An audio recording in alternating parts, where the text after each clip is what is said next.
அனைவருக்கும் வணக்கம். இன்றைக்கி நம்ம பார்க்க போகிறது ஒரு முக்கியமான பயிருங்க. நமக்கு தெரிஞ்ச பயிர் தான் கொத்தமல்லி சாகுபடி. ஏன் இதை முக்கியமாக சொல்கிறேன் அப்படின்னு சொன்னால், வறண்ட காலங்களில் என்கிட்ட கொஞ்சம் தண்ணி தான் இருக்குது.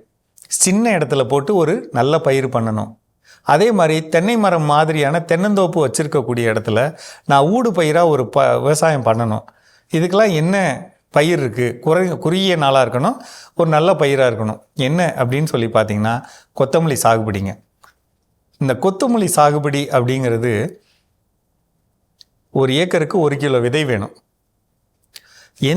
நீங்கள் கொத்தமல்லியை பார்த்தீங்கன்னா நடுவில் ஒரு ஆணி வேர் இருக்கும், சரிங்களா? அதனால் இந்த மண்ணை நல்லா உழுகிறது ரொம்ப முக்கியமானது. எந்த நிலமாக இருந்தாலும் நல்லா உழுதுக்கணுங்க, ஆழமாக உழுதுக்கணும். உதாரணத்துக்கு இறுக்கமான மண் அப்படின்னா 5 கொத்து கலப்பையை வச்சு கூட உழுதுக்கலாம். உழுதுக்கப்புறம் அதில் என்ன போடணும்?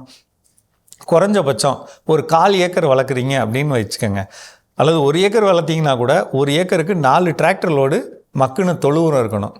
4 டிராக்டர் லோடு இல்லை அப்படின்னாலுமே குறைஞ்சபட்சம் 2 டிராக்டர் லோடுனா அது கூட ஒரு அரை டிராக்டர் லோடாவது கோழி குப்பை கலந்துக்கணுங்க.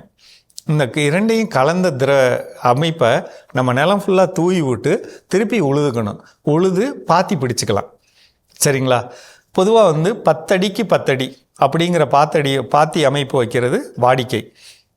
இல்லை நான் பாத்தியாக பண்ணலைங்க, மேட்டு பாத்தியாக வைக்கிறேன் அப்படின்னா மண்ணோட வகைக்கு ஏற்ற மாதிரி, இப்போ உதாரணத்துக்கு களிமண் அப்படின்னா 5 அடி அகலமுள்ள பாத்தி, 5 அடி அகலமுள்ள பாத்தி, அது எவ்வளோ நீளம் வேணாலும் நம்ம வச்சுக்கலாங்க. இந்த அமைப்பு மேலே இப்போ நான் சொன்னது அடி உரம். இந்த அடி உரத்துக்கு அப்புறம் ஒன்று பாத்தி போடலாம், அல்லது இந்த மாதிரி பண்ணலாம். 1 ஏக்கருக்கு 1 கிலோ விதை. இந்த விதை எதுவாக இருக்கலாம்? நாட்டு விதையாக இருக்கலாம், அல்லது ஒட்டு விதையாக இருக்கலாம். நாட்டு விதை அப்படிங்கிறப்ப அது நிறைய நம்ம தமிழ்நாட்டில் இருக்கக்கூடிய பல பேர் வச்சுருக்காங்க. ஆனால் நாட்டு விதைனா உடச்சி தான் அதை தூவணும், அப்படியே போடக்கூடாது. இறுக்கத்தன்மை அதிகமாக இருக்கும், முளைக்காது, உடைக்கணும். 2 உடச்சி தூவணும். இதுதான் மணலோட கலந்துக்கலாங்க. மணலோட கலந்து பிரித்து போட்டு விடலாங்க. எவ்வளவு 1 ஏக்கருக்குன்னா எவ்வளவு மணலில் கலந்தால் நம்மளால் தூவ முடியாது, தூவுறவங்களோட திறமை பொறுத்து ஒன்று அப்படி பண்ணலாம். அல்லது ஈஸ்ட் வெஸ்ட் அப்படின்னு ஒரு கம்பெனி இருக்குங்க, சக்காட்டான்னு ஒரு கம்பெனி இருக்குது, சக்காட்டா. இந்த 2 கம்பெனியோட விதைகள் ரொம்ப நல்லா இருக்குங்க. இந்த விதையை உடைக்கணுங்கிற அவசியம் இல்லைங்க, அப்படியே தூவலாம். இப்படி மணலோட கலந்து தூவுறப்ப வெயில் அதிகமாக இருக்குது அப்படின்னா தென்னை ஓலைகள் இருக்கு இல்லைங்களா, அதை வச்சு மூடிடலாம். நம்ம தண்ணி பாய்ச்சிட்டு மூடிட்டோம் அப்படின்னு சொன்னால் இடையிலையும் அப்பப்போ அதை ஈரப்படுத்திக்கலாங்க. ஈரப்படுத்துகிறப்ப பார்த்திங்கன்னா 7 நாளில் முளைச்சிரும். முளைச்சதுக்கப்புறம் 15ஆவது நாள் ஒரு களை எடுக்கலாம். களை எடுத்துட்டோம்னா 30ஆவது நாள் நம்ம பறிச்சுக்கலாம். இப்போ இந்த காரியத்தை நம்ம செய்கிறப்ப அடி உரம் நம்ம போட்டுட்டோம். கீழே தாராளமாக நம்ம கையில் ஜீவாமிர்தம் இருக்கலாம், பஞ்சகாவியாக இருக்கலாம், ஈயம் கரைசல் இருக்கலாம், மீனமிலம் இருக்கலாம். இதை தரையில் நம்ம எப்போ ஊற்ற முடியுமோ ஊற்றி விடலாம். மண்ணுக்கு ஏற்ற மாதிரி நல்ல மண்ணுனா ஒரு 4 தடவை ஊற்றினா போதுங்க. ஒரு சில கொஞ்சம் மோசமான மண்ணுனா 6 தடவை கூட ஊற்றிக்கலாம். தரை வழியில் தண்ணியோட கலந்து ஊற்றுறோம், மேலே ஸ்ப்ரே பண்ணிக்கிறோம். 10 லிட்டருக்கு 100 மில்லின்னு மீனமிலம், 200 மில்லின்னு பஞ்சகாவிய ஈயம் கரைசலை தெளிக்கிறோம். இப்படி தெளிக்க அதிகமான லாபம் கிடைக்குங்க. இப்போ நமக்கு செடிகளோட வளர்ப்பு ரொம்ப அதிகமாக ரொம்ப எளிமையாக வருங்க.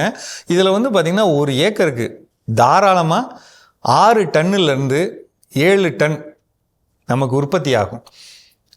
இந்த கீரை கட்டுகளை பார்த்திங்கன்னா கட்டுக்கட்டாக போட்டு விற்கலாம். அல்லது இந்த கொத்தமல்லி நம்ம 45 நாள், அதாவது இந்த ஈஸ்ட் வெஸ்ட் சக்காட்டா இதெல்லாம் கீரைகளுக்காக தலைக்காக பயன்படுத்துறதுங்க. அதே மாதிரி நாட்டு மல்லி அப்படிங்கிறப்ப வளர்க்கலாம். 45 நாளில் அது பூ விட்டு காயாக மாறுங்க. இந்த மாதிரி வரக்கூடிய செயல்பாடுகளையும் செய்யலாம். ஆனால் இது எங்கே செய்யணும்? எல்லா இடத்துலையும் பண்ணலாம், தென்னந்தோப்புகளில் பண்ணலாம்.